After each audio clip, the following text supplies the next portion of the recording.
दोस्तों नमस्कार। Welcome to स्कीबा institute of geography Kushinagar. Myself V Omkar शक्ति।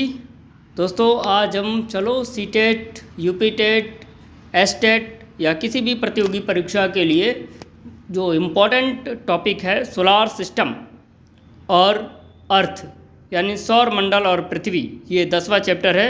इसके बारे में हम कुछ चीज़ों को जानते हैं और समझते भी हैं। दोस्तों जब अब हम बात करते हैं तो एक पोर्टफोलियो मैं आपके दिमाग में सेट कर रहा हूँ। जैसे हमारे पास एक ब्रह्मांड है, हमारे पास जैसे अगर हम मान लें कि हमारे पास एक ब्रह्मांड है, यहाँ पर मान लीजिए कि हमारे पास एक ब्रह्मांड है और इसके बारे में हम बात करते हैं। हमारे पास एक यूनिवर्स है, मान लीजिए यहाँ पर आपका एक यूनिवर्स है, ब्रह्मांड है। इस ब्रह्मांड में अनेकों आकाश गंगाएँ हैं, करोड़ों आकाश गंगाएँ हैं, जिसमें एक हमारी आकाश गंगा है जिसका नाम दुग्ध मेखला है। इस एक आकाश गंगा में और लाखों की मात्रा में तारे हैं, करोड़ों की मात्रा में तारे हैं, जिसमें एक हमारा तारा है सन और इसका सबसे नज़दीक तारा प्रॉक्सिमा सेंचुरी है। इस जो तारा है, इस तारे के अनेकों ग्रह हैं। जैसे हमारे सूर्य के लगभग 8 ग्रह हैं, बहुत सारे क्षुद्र ग्रह हैं, बहुत सारे उपग्रह हैं।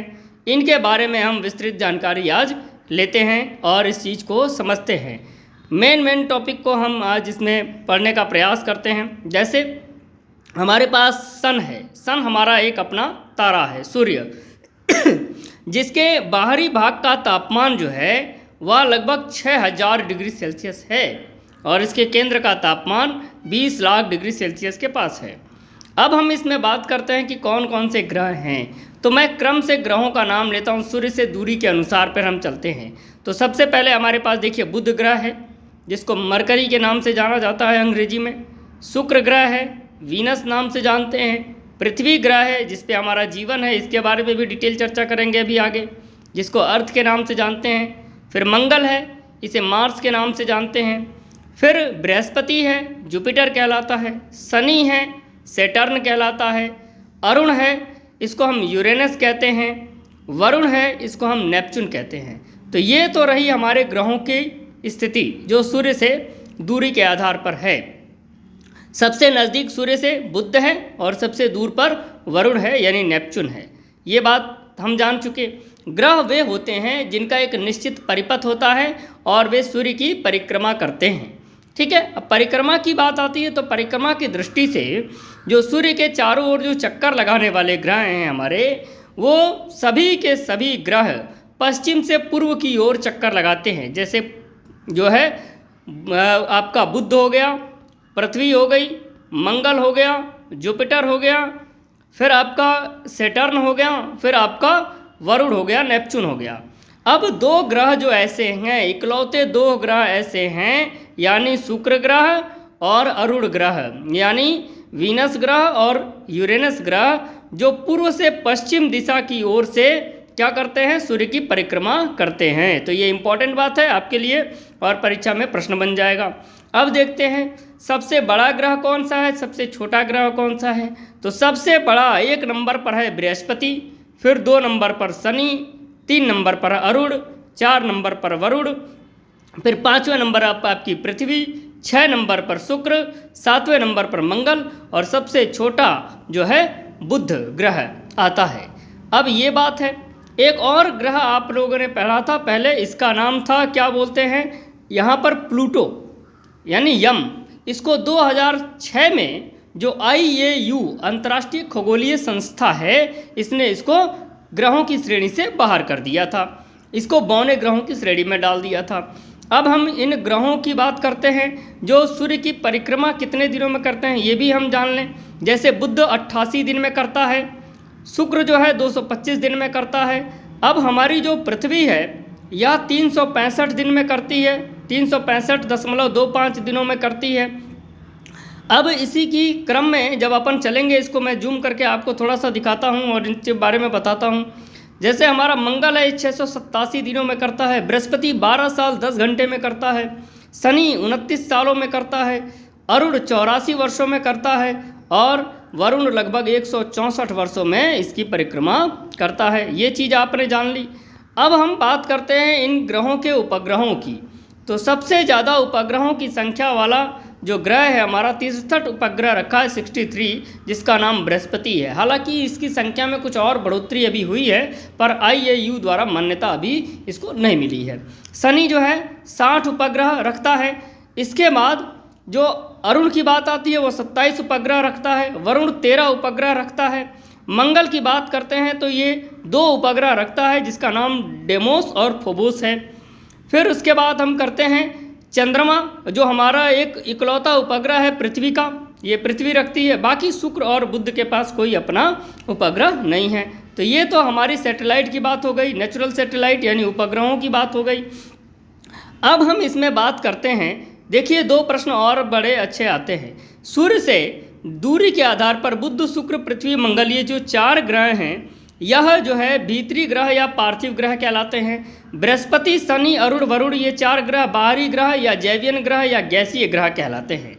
ये भी आपको जानना है। अब मंगल और बृहस्पति के बीच में, ये मंगल ग्रह और बृहस्पति ग्रह के बीच में क्षुद्र ग्रहों की पेटी होती है। क्षुद्र ग्रहों की ये पेटी है।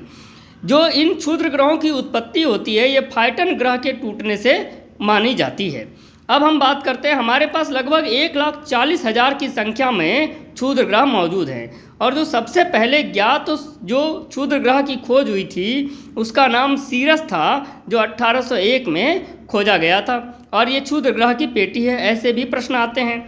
अब मैं आपको कुछ और भी चीज़ें बताता हूँ इसमें, जैसे कि देखिए, आइए जूम करके इस चीज़ों को हम समझते भी हैं और जानते हैं। पहला, IAU के सम्मेलन में 2006 में ग्रहों को 3 श्रेणियों में बांटा गया था। पहला परंपरागत ग्रह, दूसरा बौने ग्रह और तीसरा लघु सौर मंडलीय पिंड। परंपरागत ग्रहों में जैसे बुध, शुक्र, पृथ्वी, मंगल, बृहस्पति, शनि, अरुण और वरुण आते हैं। ये 8 जो ग्रह हैं आपके। बौने ग्रह में प्लूटो आता है, चेरान आता है, सीरस आता है और 2003 UB313 आता है। लघु सौर मंडलीय ग्रहों में पिंडों में जैसे धूमकेतु आते हैं, उपग्रह आते हैं और अन्य खगोलीय पिंड आते हैं जो छोटे होते हैं।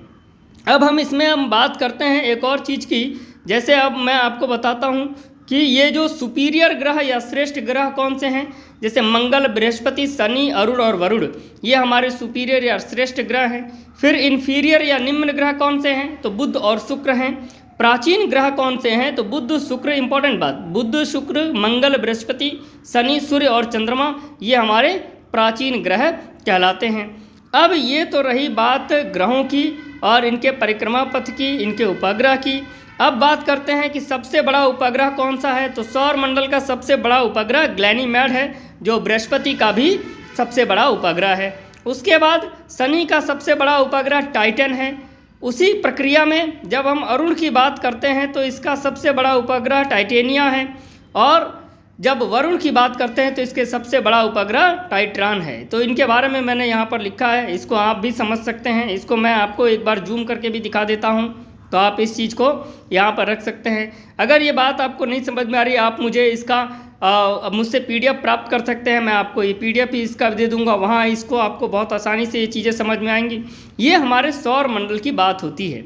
एक और बात आती है कि नंगी आंखों से दिखाई देने वाले कौन से ग्रह हैं, तो नंगी आंखों से दिखाई देने वाले ग्रहों में आपको देखने को मिलेगा बुध मिलेगा, शुक्र, पृथ्वी और मंगल और बृहस्पति, ये 5 ऐसे ग्रह हैं जो नंगी आंखों से दिखाई देते हैं। अक्सर जो प्रश्न आते हैं वो इन्हीं से आते हैं सौर मंडल में। मैंने एक बोर्ड पर एक साथ आपको ये प्रेजेंट करने का प्रयास किया है, तो एक बार आप इस चीज़ को ध्यान से फिर देख लेंगे कि सूर्य से दूरी के संदर्भ में कौन है, कौन कितने कितने दिनों में परिक्रमा करता है, कौन किस दिशा में परिक्रमा करता है, सबसे पहले उसको अंग्रेजी में किसका क्या नाम है, कौन हमारे भीतरी ग्रह हैं, कौन हमारे पार्थिव ग्रह हैं, कौन हमारे बाहरी ग्रह हैं। क्षुद्र ग्रहों की पेटी मंगल और बृहस्पति के बीच में है। तो ये सारी बातें रहीं आपकी सोलार सिस्टम की। अब हम इसमें जो इम्पॉर्टेंट चीज़ है कि जो सोलार सिस्टम का सबसे महत्वपूर्ण ग्रह है जिसका नाम पृथ्वी है, जो सब आकार की दृष्टि में 5वां बड़ा ग्रह है और सूर्य से दूरी के संदर्भ में 3रा बड़ा ग्रह है, इसका एक उपग्रह चंद्रमा भी है। ठीक है, इसके बारे में अपन थोड़ा सा डिटेल बात करते हैं। इसके लिए मैंने शॉर्ट नोट्स तैयार किया है जो मैं आपको यहाँ पर बता रहा हूँ। पृथ्वी के बारे में आइए हम अर्थ के बारे में अपनी पढ़ने का प्रयास करते हैं। हमारे अर्थ के बारे में इस चीज़ों को पॉइंट टू पॉइंट चीज़ें समझते हैं। पहला, यह ग्रह सूर्य से दूरी के आधार पर 3रा ग्रह है। यह सौर मंडल का आकार की दृष्टि से 5वां ग्रह है। यह सूर्य से 150 मिलियन किलोमीटर दूर है। यह अपने अक्ष पर 23.5 अंश झुकी हुई है। जैसे ये हमारी पृथ्वी है, ये अपने अक्ष पर 23.5 अंश झुकी हुई है। ये बात आपको जानना है अक्षांश देशांतर के आधार पर। तो 23.5 अंश, ये मान लीजिए 90 अंश का कोण, ये जो कोण है आपका 66.5 का, तो यहाँ से ये जो है अपने अक्ष पर 23.5 अंश उत्तर पूर्व दिशा में झुकी हुई है। ये दिमाग में आपको रखना है, उत्तर पूर्व दिशा में, ये हमेशा पूछता है। तो 23.5 अंश उत्तर पूर्व दिशा में झुकी हुई है ये हमारी पृथ्वी। अब एक महत्वपूर्ण बात इसमें पढ़ समझते हैं। अगला पॉइंट क्या है इसमें, इस चीज़ को मैं आपको समझाता हूँ, वो देखिए आते हैं, आइए। यह शुक्र और मंगल के बीच में स्थित है। इस ग्रह का भूमध्य रेखा पर व्यास 12,755.6 किलोमीटर है। वहीं इसका ध्रुवों पर व्यास 12,714 किलोमीटर है। यह अपने अक्ष पर पश्चिम से पूर्व दिशा में 1610 किलोमीटर प्रति घंटे की चाल से घूमती है और एक चक्कर पूरा करने में 23 घंटा 56 मिनट 9 सेकंड और 54 मिली सेकंड का समय लेती है। ये चीज़ आपको समझनी है, जाननी है, अक्सर ये प्रश्न आता रहता है। अब हम बात करते हैं पृथ्वी की। इसी गति को हम घूर्णन गति या दैनिक गति भी कहते हैं। इस गति से हमारे पास दिन व रात होते हैं। एक और बात मैं आपको बता दूं, दिन व रात का विभाजन जिस लाइन से होता है उस लाइन को हम प्रदीप्त वृत्त के नाम से जानते हैं। अब सूरज इधर है, इधर प्रकाश पड़ रहा है, तो इधर वाला भाग चमक रहा है, तो इधर दिन हो गया, इधर नहीं चमक रहा तो ये रात हो गया। और ये जो लाइन है इसको हम प्रदीप्त वृत्त के नाम से जानते हैं। तो ये चीज़ मैंने आपको बता दी, ये चीज़ आपको एक बार समझनी है। पृथ्वी जो है पश्चिम से पूर्व की ओर सूर्य की परिक्रमा करती है, ये बात आपको जाननी है, ये इंपॉर्टेंट बात है। अब आते हैं इसको, यानी पृथ्वी को, हमारी पृथ्वी को सूर्य की एक परिक्रमा या एक चक्कर लगाने में 365 दिन 5 घंटे 48 मिनट 46 सेकंड का समय लगता है। यानी लगभग 365 दिन 6 घंटे का समय लगता है, या 365 दिन 0.25 दिन का समय लगता है, या 365 सही 1/4 दिन का समय लगता है। अब यही जो 6 घंटा बढ़ता है तो यह 4 सालों में 24 घंटा हो जाता है। अब ये जो 24 घंटा बराबर एक दिन हो जाता है, इसीलिए हर 4 वर्ष बाद फरवरी में दिन 29 हो जाते हैं और उसको हम लीप वर्ष के नाम से भी जानते हैं। तो ये आसान सी बात है, मैंने आपको बता दिया, आप पहले से जानते भी होंगे इस प्रक्रिया को। अब हम आगे बढ़ते हैं इस प्रक्रिया में। क्या सूर्य के चारों ओर पृथ्वी की इस परिक्रमा को पृथ्वी की वार्षिक गति या परिक्रमण गति कहते हैं। पृथ्वी को सूर्य की परिक्रमा करने में लगे समय को हम सौर वर्ष कहते हैं और सौर वर्ष 365 दिन 6 घंटे का होता है। प्रत्येक सौर वर्ष कैलेंडर वर्ष से लगभग 6 घंटा अधिक होता है। अब देखिए इसी प्रक्रिया को मैं आगे आपको डिटेल करके बता दे रहा हूँ। अब आते हैं, इसलिए हर 4 साल में लीप वर्ष मानकर, यहाँ पर मानकर है, ये गलत यहाँ पर लिखा गया है, थोड़ा सा आप इसको सेट कर लेंगे अपनी जगह पर। लीप वर्ष मानकर उसे समायोजित किया जाता है। 6 घंटा गुणे 4 साल बराबर 24 घंटा बराबर 1 दिन, अर्थात लीप वर्ष। इसीलिए लीप वर्ष 366 दिन का होता है और फरवरी का महीना 28 की जगह 29 दिन का होता है। और जैसे उदाहरण में 2020 आपका लीप वर्ष था, फिर 4 साल बाद 2024 आएगा आपका, यह आपका लीप वर्ष होगा। तो ये चीज़ आपको बहुत ही आसानी से समझ में आई होगी और आप इसको पहले से जानते भी होंगे। अब हम आते हैं, पृथ्वी की वार्षिक गति के कारण दिन रात का छोटा बड़ा होना होता है। इसके अक्ष पर झुके होने के कारण ऋतु परिवर्तन होता है, यानी मौसम परिवर्तन होता है। यह सौर मंडल का एकमात्र ग्रह है जहाँ पर जीवन संभव है, इसीलिए इसे हम नीला ग्रह भी कहते हैं। इसीलिए इसको हम नीला ग्रह भी करते हैं क्योंकि ये आसमान से, अंतरिक्ष से देखने पर नीले रंग की दिखाई देती है, क्योंकि जल की अधिकता है, लगभग 71% के आसपास जल है और रिफ्लेक्शन की क्रिया के द्वारा यह नीली दिखाई देती है, ये आप जानते होंगे। अब आते हैं, इसके अधिकांश भाग पर जल का विस्तार है, इसीलिए ऐसा होता है। इस ग्रह का एक उपग्रह है जिसका नाम चंद्रमा है। अब थोड़ा चंद्रमा के बारे में भी हम एक्सरसाइज कर लें, उसके बारे में भी जान लें। अब आइए चंद्रमा के बारे में जानते हैं। यह पृथ्वी से लगभग 3,34,400 किलोमीटर दूर है। चंद्रमा का व्यास पृथ्वी के व्यास का 1/4 है। अब आते हैं बात इस पर थोड़ी सी और करते हैं। अमेरिका का जो एक नील आर्मस्ट्रांग था, ये पहला व्यक्ति था जो चंद्रमा पर 21 जुलाई 1963 में गया था। चंद्रमा पृथ्वी का एक चक्कर 27 दिन में पूरा कर लेता है और अपनी दूरी पर 29.5 दिन में घूर्णन करता है। ये बात आपको जाननी है। एक और इम्पॉर्टेंट बात आपके लिए, पृथ्वी का अक्ष इसकी कक्षा के सापेक्ष 66.5 अंश का कोण बनाता है। ये इम्पॉर्टेंट बात है आपके लिए। पृथ्वी अपने अक्ष पर 23.5 अंश उत्तर पूर्व दिशा में झुकी हुई है और इसकी कक्षा का जो सापेक्ष है अक्ष है वह 66.5 का कोण बनाता है। पृथ्वी की आयु लगभग 4.5 अरब वर्ष मानी गई है। इसके लगभग 71% भाग पर जल और 29% भाग पर स्थल का विस्तार है। इस पृथ्वी पर सर्वोच्च बिंदु माउंट एवरेस्ट है जो अभी आपके नेपाल में है, जिसकी ऊंचाई जो है 8,848 मीटर मानी जाती है। और इस पर सबसे गहरा गर्त जो है, खाई जो है, गहरा स्थान वह प्रशांत महासागर में है, मेरियाना गर्त के नाम से जाना जाता है, जिसकी जो गहराई है ये यहाँ देखिए गलत लिखा गया है, 11,033 मीटर है। 11,000 यहाँ पर जीरो छूट गया है तो आप इसको सही मेंशन कर लीजिएगा, 11,033 मीटर है। तो ये कुछ बातें रहीं पृथ्वी के संदर्भ में जो अक्सर फैक्ट के रूप में पूछी जाती हैं और मेरा प्रयास रहा कि मैंने आपको छोटे से संदर्भ में इस छोटे से अल्प 15 मिनट 20 मिनट के आसपास के वीडियो में ये सोलार सिस्टम और पृथ्वी के बारे में कुछ बातें कहीं। हमारी पृथ्वी सूर्य की परिक्रमा करती है।